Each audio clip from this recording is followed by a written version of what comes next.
Okay. Okay. Well, hello everybody. It's great to be on here tonight. It's great to have Heart to Heart on tonight. How y'all doing tonight? Great, We're Spencer. good. Riley, here's what they say. How y'all two doing tonight? You couldn't hear me over them two. Oh, All right, I we said I'm good. doing great. I'm just kidding. I tell you what, it's great to have y'all on tonight. Like I said before we went live, I actually heard y'all at Singing in the Sun and also at EQC the very first time it was in Pigeon Forge. Y'all Yeah. tore the house up. Y'all still tearing the house up when y'all sing. That's what I appreciate good anointing singing that y'all do. Thank you, Um, man. We appreciate Sweet. that. It's Amen. really sweet. How did y'all begin? Start off. How did y'all begin in gospel music?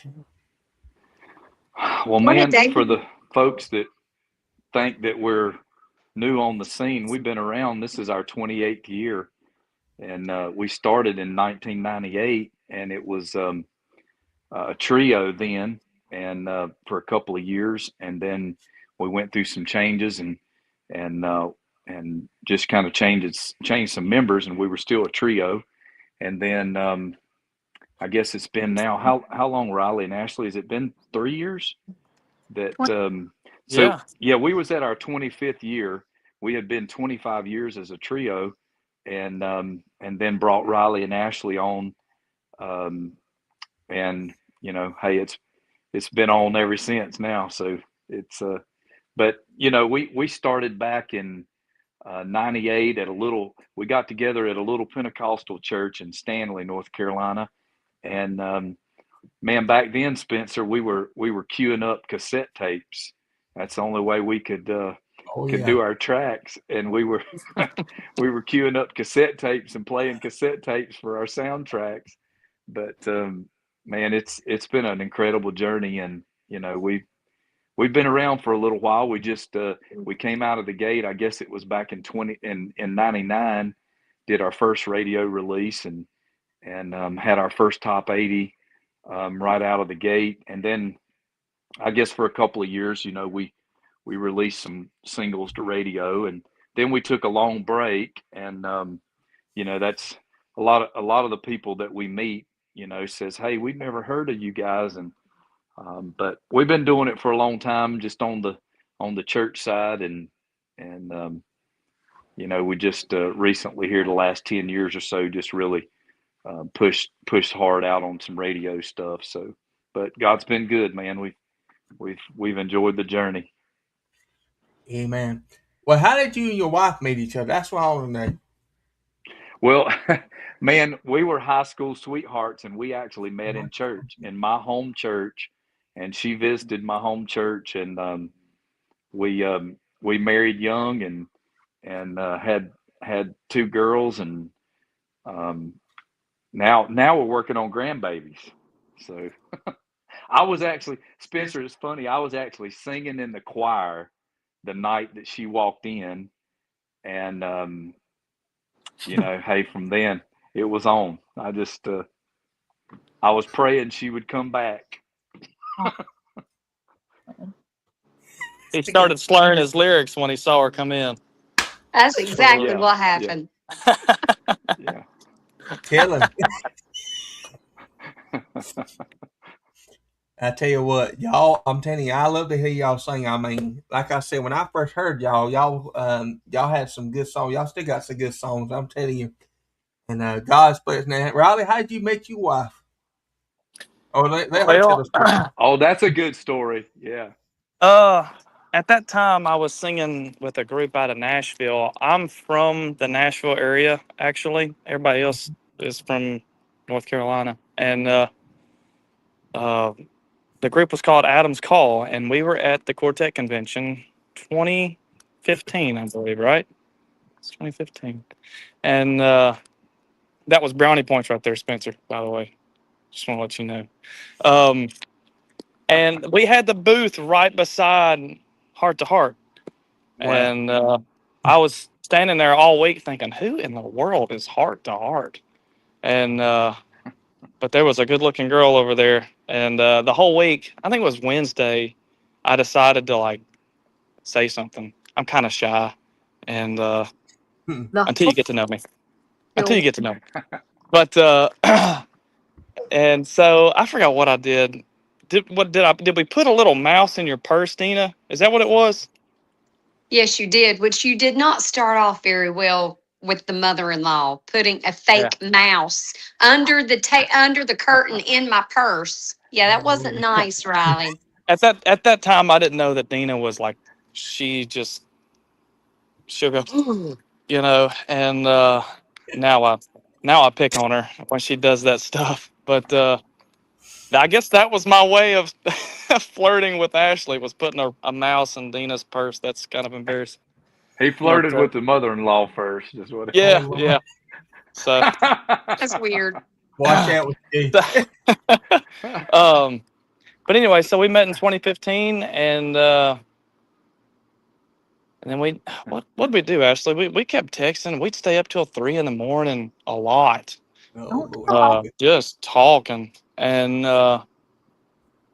just, I don't know, everything clicked, and we stuck with it, and I ended up moving over to North Carolina and got hitched, and uh, probably picked bad timing on asking David if I could marry his daughter. It was kind of one of those things that was like, I'm committed. I'm going to ask him today. And what we were singing at some church, and I think I may have threw him off when I asked him, because we were loading the product up after the service, and so yeah, that was fun. And And I but yeah, said, man, the only way you can marry my daughter is if you sing with me. Um, Wow. took me a couple years to finally. no, I didn't say that. But anyways, yeah, that's how we met, man. Is through gospel music, and here we are singing gospel music still. It's It was kind a of quartet. embedded. It was a quartet convention love story. There you go. There you go. You can write a complete book on that story. Yeah, yeah. Well, let me ask you a question. Who did y'all grow up and listen to singing gospel music? Each one of y'all got to tell y'all favorite artists is what y'all grew up listening to. I'll go. I'll go. And then this game's about to start. I'm gonna have to slip in here and We play it. understand. Well, I grew up on bluegrass music. So my favorite artists, which they're doing select dates this year actually, and we're probably gonna go to one, is Doyle Lawson and Quicksilver. So Oh, boy, that's good. I grew up on those tight bluegrass harmonies, and I love harmonies, and Ricky Skaggs and Kentucky Thunder, Rhonda Mm-hmm. Vincent and the Rage, just a bunch of those bluegrasser groups that dip their hands in some gospel music, but play bluegrass as well. So I'd have to say Doyle Lawson for me. All right. David or Dina, whoever.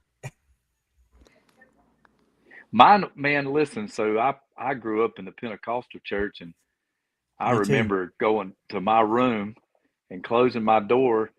And back then, I listened a lot to Jimmy Swaggart. Jimmy Swaggart Oh, was yeah. really big back when I was a kid.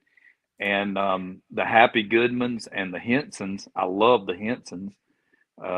But I don't know that I had one favorite, but I would have to say probably where I started, really my love for music was, and that's kind of a strange, you know, uh, idol, I guess. But Jimmy Swaggart was probably not necessarily an idol, but he just, I listened to a lot of his stuff.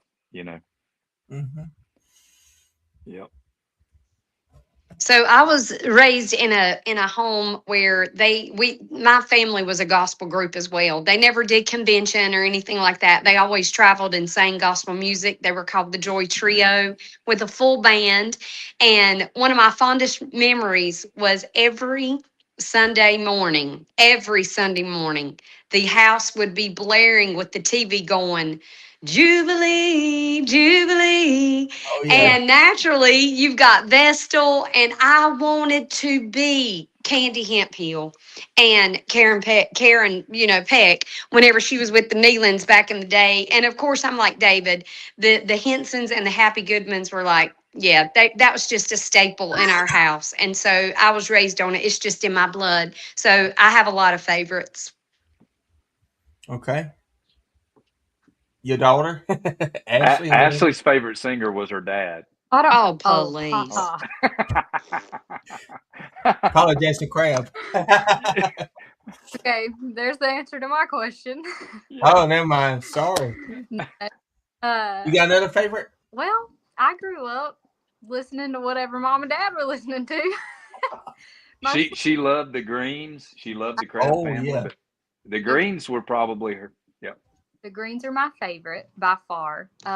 We had the Greens Far Down the Road project, and we Yeah. listened to that on repeat. The Greens, the Freemans, the Crab family, the Bolin family. That was kind of our CDs that we're gonna play in the car, no matter if those four were playing. So David and Dina, y'all got a fan out here watching tonight, but Andrew, he told me to tell y'all hello. Andrew Burnett. Oh man, yeah. I know, old Yeah. Andrew. Yeah. But David, I can't hear anybody but Dad. Do what, Abby? Ashley, whatever. Can you hear? I can't Yeah. hear. Oh, it's my end. I can only hear you. It's my end. Can y'all hear me now? Can you guys still hear me? Yeah, I hear you good. Yep. I lost y'all. We back. All right. A couple years ago, y'all recorded a Nealon's classic, Sun Go Bring. Oh yeah.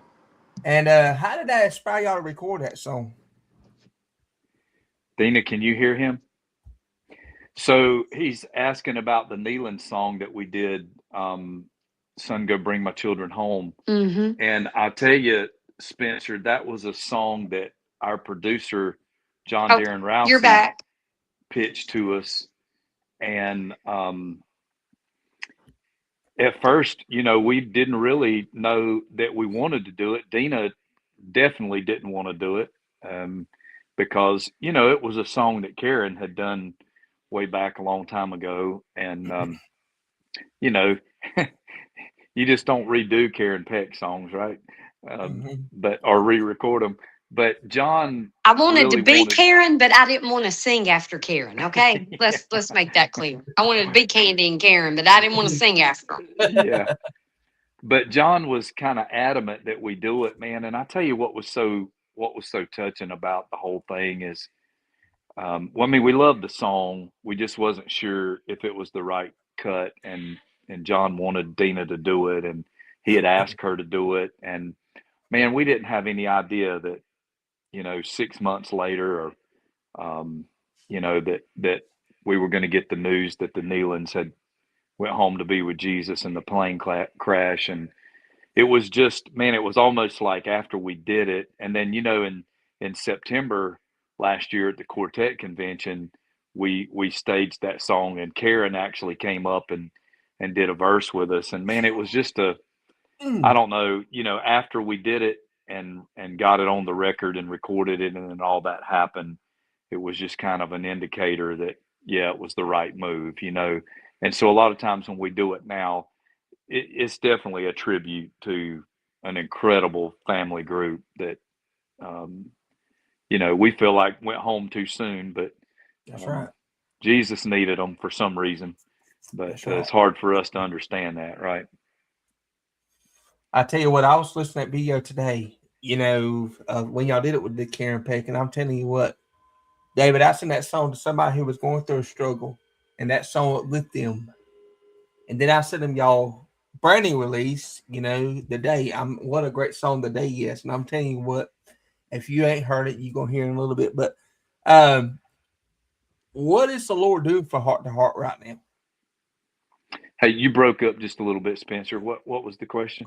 What is the Lord doing for Heart to Heart right now?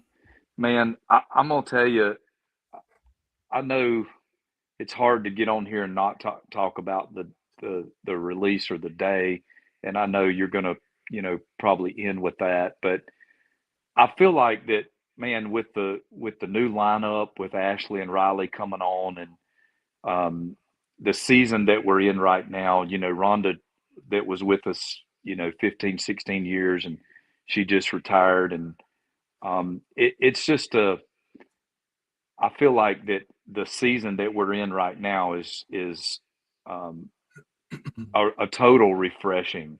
It's almost like there's a different spirit live, and then staging songs like the day where you're talking directly to struggling people that have a past, people that are going through things.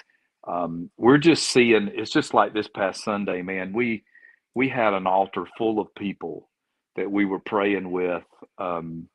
At the end of our services. And it's just, I don't know, man, it's a new season. It's hard to describe, but I feel like God has really got a purpose for Riley and Ashley and what we're getting ready to do here in the next few months with some new music, new releases. I just think God is just really setting us up for something incredible. That's right. And I want to tell you something. If you'd like to find out where Heart to Heart's going to be at, you can visit y'all website. Yeah. Go to our website, and then they can follow us at bands in town, where it'll prompt them when we're doing a date nearby. Well, David, I just want to say thank you all for coming on. And y'all tell about the day, and we played that release. I'm telling you what, if you ever heard a day, once you hear it, if you don't know Jesus, let me tell you about him tonight. He can save you right there where you're at tonight. Amen. Amen. Amen. Well, I know Riley jumped off of here, but Riley does the day, and just an incredible vocal. But man, I always say that the thing about the day is it talks about the subjects that we don't particularly like to talk about in church. The church don't like to talk about addiction and things like abortion. But man, if you listen to the message of forgiveness, the message of salvation and what changes when you meet Jesus is that all of that stuff is washed away, all of the past, all of the guilt, all of the shame, and it's incredible. Amen. And thank y'all for coming on. And Heart to Heart, we will definitely get y'all back on here sometime in the near future. Thank you for having us. Thank and you. Thank you, Spencer. And maybe we'll see y'all down the road somewhere again. Like I said, I like to hear y'all again, but I can't make it singing in some. But who knows? Yep. Our group, y'all great. My Sounds team good. together do something. That's no telling. Sounds good, man. We love look that. forward to it. Thank you so much for having us. Oh, you're Thanks. welcome. God bless you. God bless you, Spencer. Bye-bye. Bye-bye. Y'all listen to a song called The Day. This is the brand new release. Here it goes.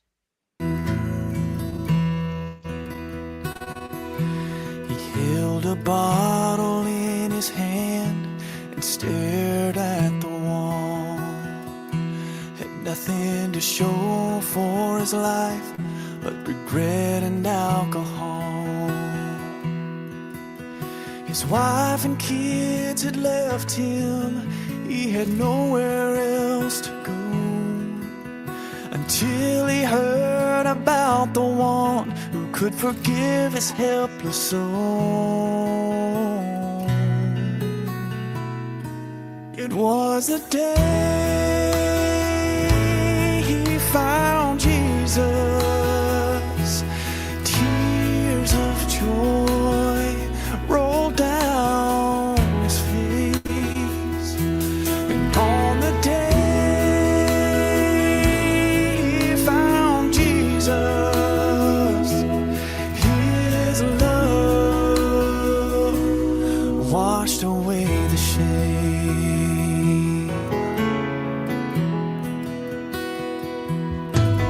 She never could forgive herself for what she'd done. After she ended the life of her unborn son, the doctors had told her it was all okay, but the fear and guilt about her choice would never go away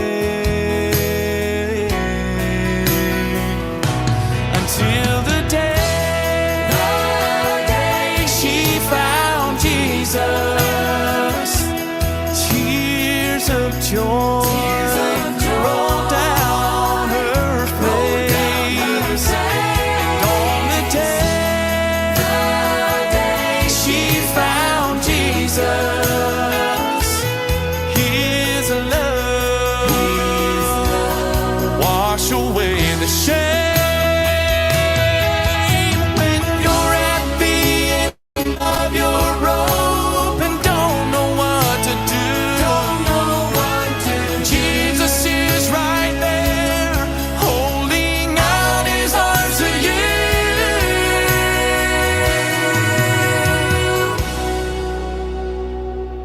And on the day you find Jesus, tears of joy will roll down your face.